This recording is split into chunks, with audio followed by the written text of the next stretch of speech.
بسم اللہ الرحمن الرحیم۔ ماں کی خدمت ایک بہترین اور لازوال ویڈیو، اور نئے آنے والے دوستوں سے گزارش ہے کہ چینل کو سبسکرائب کر کے بیل نوٹیفیکیشن دبا لیں۔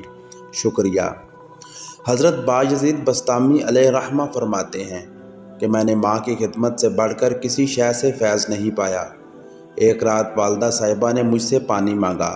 میں نے کوزے میں دیکھا تو وہ خالی تھا، پھر گھڑا دیکھا تو اس میں بھی پانی نہ پایا۔ میں دوڑتا ہوا ندی پر گیا اور وہاں سے پانی لایا۔ اسی اثناء میں والدہ صاحبہ سو گئی تھی۔ میں پانی کا کوزہ ہاتھ میں لیے ہوئے ساری رات اس انتظار میں کھڑا رہا کہ وہ بیدار ہوں تو پانی پیش کروں۔ سخت سردی کا موسم تھا، میرا ہاتھ ٹھٹر گیا، لیکن والدہ صاحبہ کو جگانا مناسب نہ سمجھا۔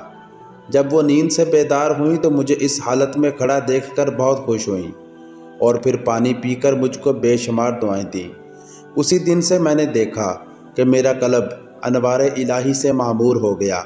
سبحان اللہ، ماشاء اللہ۔ اے میرے پیارے رب کریم، رسول کریم صلی اللہ علیہ وسلم کے صدقے ہم سب کے قلوب منور فرما دے اور ہمارے چہروں کو روشن فرما دے۔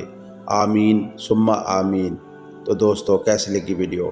کمنٹس میں اپنی رائے کا اظہار کریں، اور میرے چینل ورلڈ آف اسلام 07 کو سبسکرائب کر کے بیل نوٹیفیکیشن دبا لیں تاکہ آپ کو ہر نئی آنے والی ویڈیو کا نوٹیفیکیشن بار وقت ملتا رہے۔